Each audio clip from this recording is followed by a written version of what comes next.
Good afternoon, fellow Rotarians. I have the great pleasure today of introducing Assembly Member Susan Talamantes-Eggman to you. I think this is the first time Susan has addressed our esteemed club, so we're very happy that she's here today. Let me tell you a little bit about Susan. Many of you know that I served on the City Council with her for 4 years when I was mayor. It was a difficult situation for all of us the last 4 years, but with Susan's help and the other council members' help, we accomplished a great deal in the city of Stockton. And I was very proud to have her be a colleague of mine. And so, again, it's my pleasure to introduce her. You may not know that Susan grew up in Turlock on a farm, an almond farm, 40 acres of almonds, and they have beehives, 2,000 today of beehives.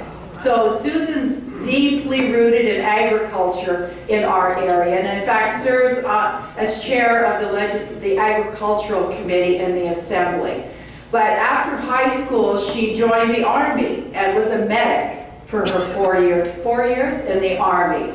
So I'm sure that's something you didn't know about her past. Following that, she went to Sacramento State, Stanislaus State. She got her BA, and she got her master's degree in social work, and finally her PhD in social work. And she currently she's a member of the Assembly, but she's on leave of absence from Cal State Sacramento, where she's an associate professor. So it's with great pleasure I'd like to give the whole time to Susan because she'll have a lot of interesting things to say. This is her first term in the Assembly, and I always knew that she'd go far, and I'm sure it's not going to be her last, and I'm sure we'll see many more great things come from Assembly Member Susan Talamantes-Eggman. Let's give her a big hand.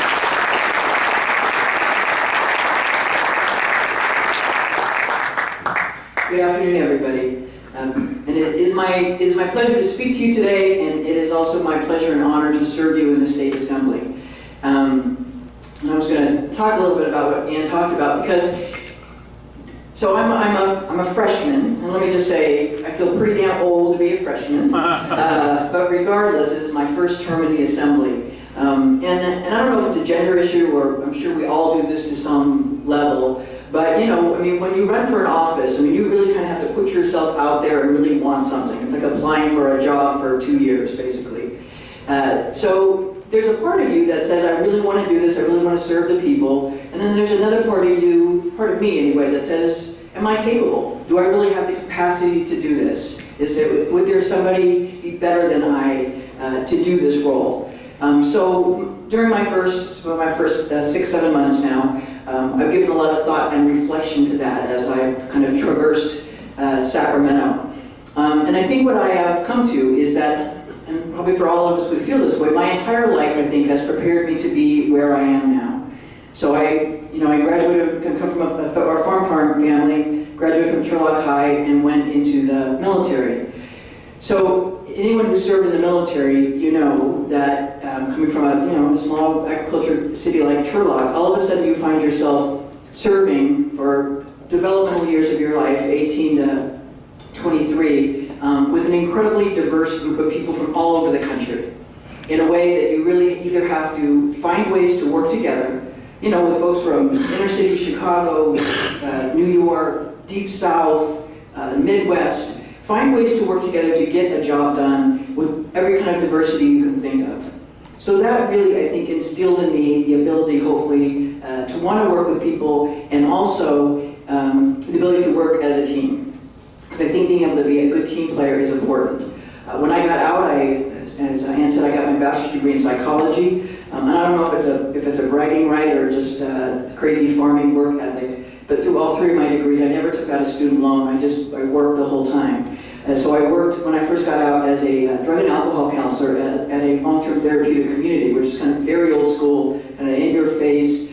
I saw the epidemic go from heroin to crack cocaine to methamphetamine. So I have that grounding of being able to work with groups, work with people with some really severe issues. And then I got my master's degree in social work, and I found myself working in and around hospitals. And I spent a lot of my time, and I feel like if I have an expertise, it's probably around healthcare issues. Hospice, end of life, and you just find out so much, I think, about living when you sit every day with dying and really figure out what's important to people, what's important to families, And families, no matter, I think, how we're arranged, and people are arranged in all kinds of different ways, you see patterns of people wanting to be loved, people wanting to know their life meant something, people wanting to feel a part of their community. So I bring those things with me to the State Assembly. During my master's degree, I got encouragement to go on and teach. So I got my PhD in social work and social research at Portland State, and while I was there, I worked in the hospital emergency rooms there, and I really enjoy a fast pace of being able to take, whatever comes at me in that fire hose, working as a social worker in an emergency room system in a fairly big city like Portland. And then they asked me to teach after my first or second year there. So I started teaching early and then got a job at Sac State when I graduated. And because my mom was sick in Turlock, and I come from my mom's Mexican-American, and it was just kind of my role to take care of her. So Stockton was right in the middle, so that's how I landed in Stockton. I have family here. But my mom was in Turlock, and I was working in Sacramento, so it was right smack dab in the middle. And so I've always been very active in community and whatever I'm doing, but my mom died in 2002. Her last trip was to be able to see me defend my dissertation, and I'm first-generation college educated, so for us to get there was, I think, a testament to the strength of family and people saying, you will succeed because we sacrificed and suffered so you could be where you are. And hopefully I bring that goal of service. So I wanted to keep doing end-of-life work, but losing my mother just kind of knocked me off my feet for a while. So I started working at St. Mary's Interfaith. And working, as you know, St. Mary's working with the poorest of the poor, and for 7 years I supervised other social work students there. So we had 2 students every year that I supervised and worked with the clientele and the population there. So I think I just have a real deep understanding of people's needs throughout different arenas, right? I haven't just spent my life working with one population. So that, I think, prepared me to really kind of understand things. And then, of course, being on the Stockton City Council prepares you for anything in life. I will just say there is no greater preparation for life than that. So going into the State Assembly then, I think I bring all those things. I think hopefully I bring a real, ability to work with a diverse group, wanting to be a real team player, understanding kind of the psyches of how people work and what motivations might be, the ability to work with groups, hopefully being able to teach and present information in ways that people can understand and think a little bit different. Coming from a farming background, being very pragmatic, and then having a PhD, being somewhat analytic and bringing that, hopefully, that common sense ability to the legislature. So I feel like those things have paid off. And when I was running for, people like, nobody is ever going to vote for you in a city going bankrupt. That's what the consultant said, right? But as hopefully most of you voted for me, we won with almost 70% of the vote, because hopefully what people know about me is that I am committed to this community, and I'm committed to people and showing up and doing the hard work, even if it's not popular, that needs to be done. So moving to the State Assembly, then Sacramento's a whole different world to traverse. But so the speaker got recognized kind of early as someone who, again, I'm kind of old to be a freshman. So I'm the chair of the Agriculture Committee. I'm also on the Speaker's Leadership Cabinet.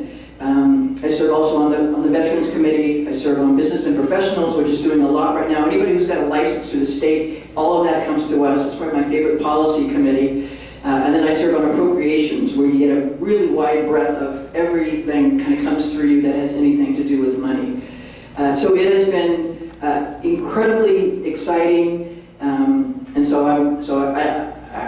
my report to you is that my work here has prepared me to serve you there. And I think redistricting also did a huge advantage for us. That, and I've loved everybody who's represented us at the state, but probably since Patrick Johnson, nobody has been able to focus on us as much as I have because I'm not worried about Stanislaus County and Merced County. I'm worried about San Joaquin County and Stockton, Tracy, and Mountain House, and our water issues and those things. And not that everybody else isn't important; they all are.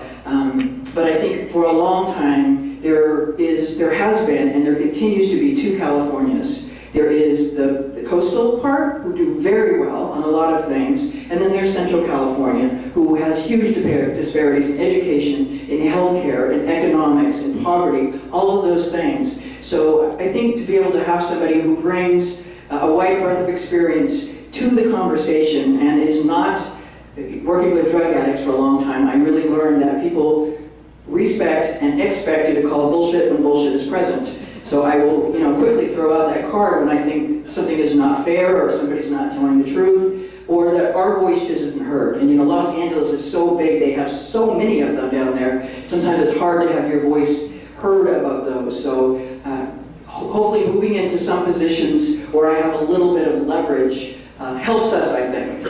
And so I've been, I've done bills that I think that my time with the Chamber and the Green Team San Joaquin, I've got 3 bills that I think will be very helpful for our local economy and in really recognizing that recycled goods is now a commodity that we can manufacture things with. So I have 3 good bills on that.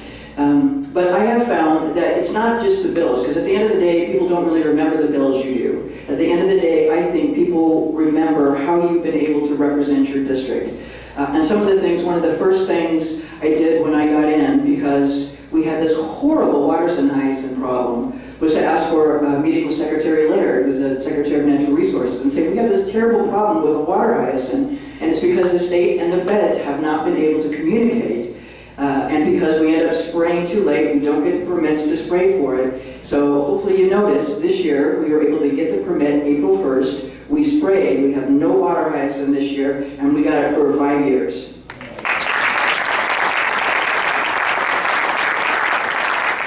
So I feel as I do those kind of things, I can just almost come home after that. I mean, that's the concrete you can point to. The other thing one of the early meetings I had was with the CHP commissioner. People often talk about with our crime issues, call the National Guard. Well, it's not really their role, but it is CHP's. Their first line of duty is to do the highways. Their second line of duties is to support other law enforcement agencies. So I think our chief of police is phenomenal. I support him highly. But meeting with the CHP commissioner and saying, you can't take your eye off Stockton, we need your continued support, and they've continued to really show a huge amount of force just in having, they have the cars just drive through now, they're working collaboratively with our officers, and I think that has also helped a lot. Another just kind of common sense thing, we lost our parking garages, but that state lot, which is right across the street from the Weber Point and the movie theaters, it used to make me crazy that we couldn't park in there, gates up on the evenings and the weekends. So I was able to help facilitate an agreement between the city of Stockton and the state of California, and so now, on weekends and evenings, you can park in that lot for free. And those kinds of things I just think it helps local business, it helps bring people downtown, and I think it just helps all of us. So it's those, just kind of seeing a problem and be able to say, who do I have to talk to kick this thing loose and get it done? We just, for the first time in my elected career, I was able to vote on a budget where we weren't horribly slashing every service in sight, and hopefully we were able to build back in somewhat of a sensible way. But one of the issues that came up were the enterprise zones, which have been, I know they've been abused in different parts of the state, but in our area they have been incredibly useful in able to attract business that we don't always have the access to. So the new enterprise zone was going to be no more enterprise zones, tax credits for biotech, well, I hope to be one of my most eloquent floor speeches is just to be able to stand up and really be able to leverage my vote to be able to get more things, because it was a 2/3 vote. They needed, every vote they could possibly get, and to say we can't just make the coastal area keep doing better while we ignore Central California. It can't be done. And it's great that we're giving all kinds of stuff to biotech, but biotech is probably not coming here anytime soon. And the whole argument has been, we're just robbing Peter to pay Paul. Like, well, when does Paul get something? Why is Peter so greedy? Peter gets stuff all the time. It's Paul's turn. So we're able to negotiate to get tax credits also for anything that has to do with agriculture and storage, and also to be able to get tax credits for distribution centers and some of the big issues that are important for us. So that is in the final. I was able to negotiate a cleanup bill. So it was in the cleanup bill that we voted on a couple days later. But just those kinds of things, I think understanding our area, hopefully as well as I do, and not being able to speak my mind. And again, coming from Stockton, people don't mess with me too terribly much. Because I reach in my waistband sometimes if I see them coming at me and say, oh, don't think I'm the weak gazelle someone's going to pick off. I'm not that freshman. And people seem to get that, and don't want to tangle with me too terribly much, because either I might be packing or I might give a tongue lash, right? People know I'm not afraid. But also to be able to build relationships. That is so incredibly important. I was able to have Ricardo Lara, who's the head of the Latino caucus, come and address Concilio. Another thing I'm very pleased I was able to do is to get a seat at the table for the water working bond, the working group for the water bond. And just to say, I have done everything I possibly can, and I think we've done it, to be able to totally separate the water bond from the tunnels, right? To be able to take that stuff out. So I am the Delta rep, and we have next Friday, I have scheduled a tour of the entire Delta for that whole water working group, to have them come out and actually put their feet on the ground in the Delta. And Senator Mike Machado is going to lead the tour and really let them see the impact of what some of the ideas are that will really devastate our region and our economy. So we have that scheduled next week. So I just think being able to be that kind of advocate has been helpful for us. So I love it. My days are long. As people may have read, I don't take the per diem. I drive back and forth every day. I feel like it's important for me to have my head on this pillow every night and walk my dog around Victory Park and do the things that keep me grounded every single day. So I'm in the LGBT caucus, I'm in the Women's caucus, I'm in the Latino caucus, and because I'm on both the Ag Commission, the Ag Committee, and I'm also on Appropriations and Business and Professionals, a lot of people want to meet with me a lot. So my days, I leave my house anytime between 6 a.m. and 8 a.m. depending on my first visit, my first meeting, and I get home every night between 8 o'clock at night and 11 o'clock at night. Just because, you got full pack page, you got committees, you're presenting bills in different parts of the building, and then in the evening it's a series of dinners and things that people want to do and talk to you and get a little piece, because everybody's got, their idea about how things should be and their perspective, right? So that's another thing. Everybody is really pushing what they think is important. So again, hopefully that's some of the strength I bring, is the ability to take a lot of that information in, ask good questions, and come away with good decisions that are good policy, but also understand that we're doing it all in a political context. So it is not devoid one from the other. So that's sort of what I've been doing, what I've been working on. Doing a lot of, everyone, I did an ag tour yesterday. I flew out yesterday morning to Ventura County. We did avocados, citrus, cut flowers, and strawberries in Ventura County, and flew back up. So really getting my feet on the ground all over the state on the issues people are facing. Done a lot of biotech visits. Fracking is very, big right now. I tend to, hopefully folks know me, I tend to be pretty modern on business things. I really want to know what is the best policy, how do we keep us safe, and how do we keep creating jobs? Because that really is the bottom line for us, for crime, for anything else. I have not talked with one business industry across this state who does not say that we need to work on creating a more educated workforce. People say we're going to be hiring 40,000 people with a bachelor's degree in engineering, and we only are producing 10,000. And those kinds of things, when you're really thinking about how do we create education pathways to the jobs that are coming. I went out and toured the new prison healthcare facility the other day. Phenomenal, and as the mayor knows, when we worked on that together, when the state was coming in, we're going to put this healthcare facility in, and we said, we want local hire, and they said, no, we're the state, we don't do it. We said, don't you need water and sewer hookup? Oh yeah. So we got that local hire, it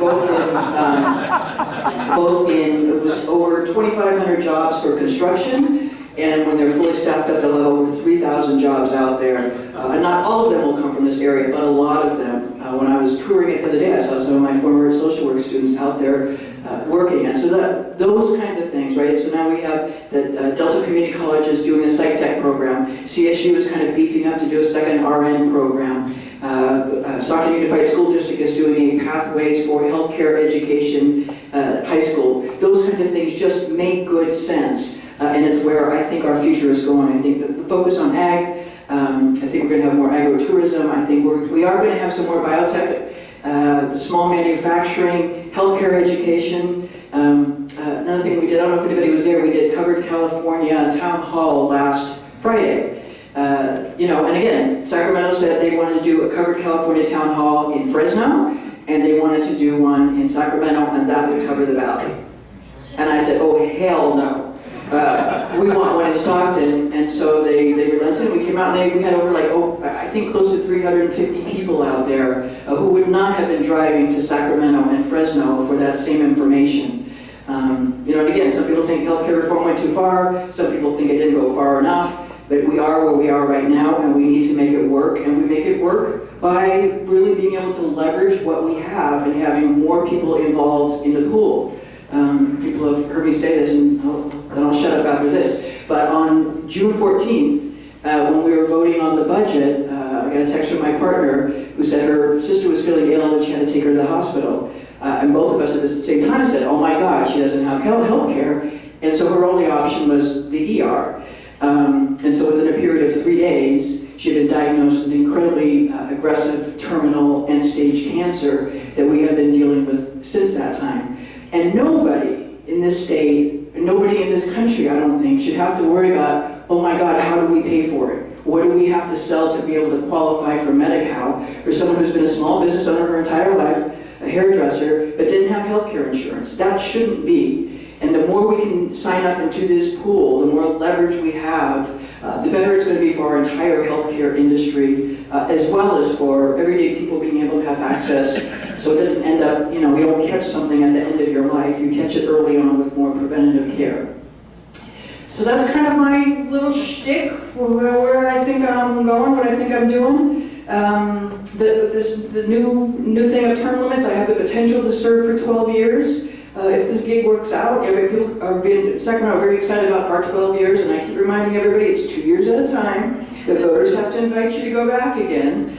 But it's really, I think, been able to make us think better about relationships, to think better about, because the term limits are attractive to people, but what you're really saying is if you only want people to serve for 3 terms, then you're saying you want lobbyists and labor to be able to make all the decisions, because it takes a while. This is complex stuff. I was just selected to go to a program in Virginia called Emerging Leaders. And again, I feel really old to be emerging or a freshman, but be what it may. But we were in Virginia with legislators, 2 legislators from every state across the country at the University of Virginia, the home of Thomas Jefferson, talking about state issues and national issues as they apply to state and how we really increase our leadership. A lot of people say, well, why don't you do things like Idaho? Why don't we do things, California is this and California is that? But when I talk to other people, it really helps think about the scale. Because some of these folks are like, you have staff?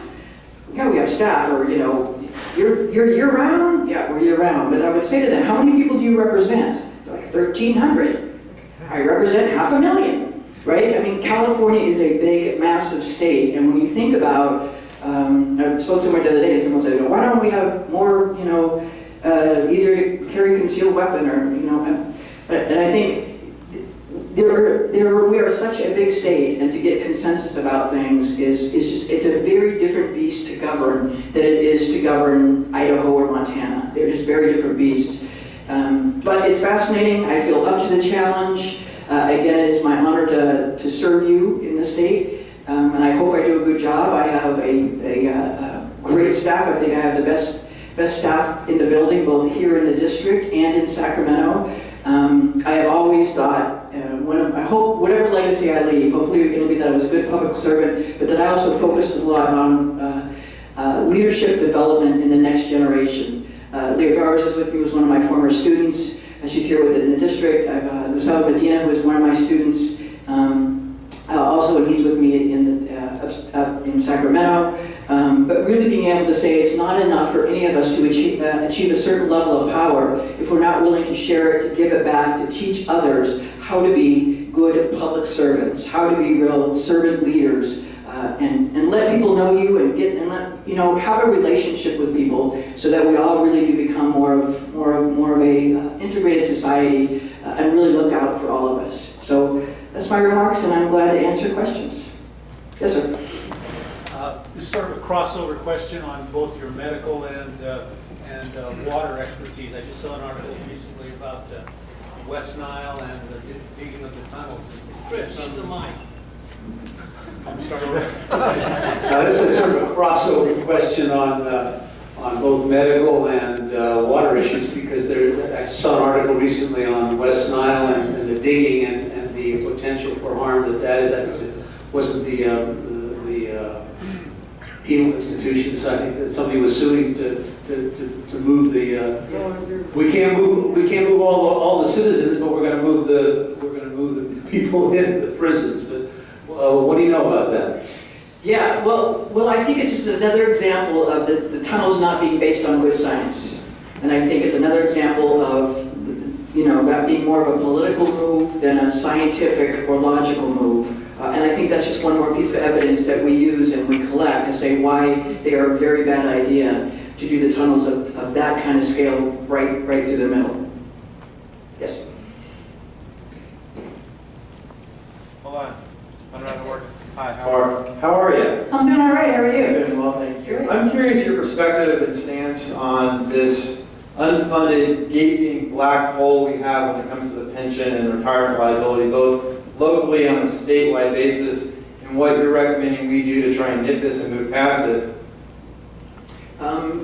And on questions like that, I say I don't serve on that committee. That would be the PERS committee. I think it's something that we all need to continue to keep our eye on. I think employees paying more in, which is what's happening now. In the city of Stockton, I think whatever the judge decide is going to be a real game changer one way or the other on our bankruptcy. So I mean, there are no easy answers to that. I mean, it is very hard to take away that system. I mean, CalPERS itself would fight us like nobody's business, and CalPERS is an independent, sort of detached from us, so we can't really order them what to do. I mean, because of the cost of healthcare, CalPERS, just anyone who's in the CalPERS system and might have long-term healthcare, long-term care insurance, it just went up like by 80%, and we had a lot of seniors coming to talk to us about that. There's really not a whole lot we can do because it is governed by a separate board. But I think every time we go to the table, we have to continue to have those conversations. And that's kind of the executive level of the governor. It's something that we got to continue to look at. There is no easy answer. I mean, it's easy to stand back and say, I'll tell you what we ought to do. But when you actually get in there and try to unwind a bunch of policy that is laid upon, and that people have invested in, and that business and bondholders and everybody else, it is a foundational issue that is very hard to fix. And partly, I think we just keep growing our economy as best we can and get the account back funded up to where it needs to be. And when I was running, I got a lot of pushback from, and was not supported by most labor groups when I was running because of decisions I made on the Stockton City Council and taking away employees' lifetime health care benefits. I mean, that was probably one of the most difficult decisions, no matter where you stand politically, but taking away somebody's life care that they were promised and they counted on, and after they retired, you take it away. I mean, that is a devastating decision to make that affects people's, everyday decisions about going to the grocery store. But it was not funded, and we couldn't continue to pay it and pay it to CalPERS for a pension as well. So our decision was not to touch people's pensions because we thought it would make us too non-competitive with the rest of the state. And take away health care. So I think anything, when labor asks me, do you support lifetime health care? I say, yeah, we all do if there's a way to fund it. But I think you can't just fund things on a chance and on the come.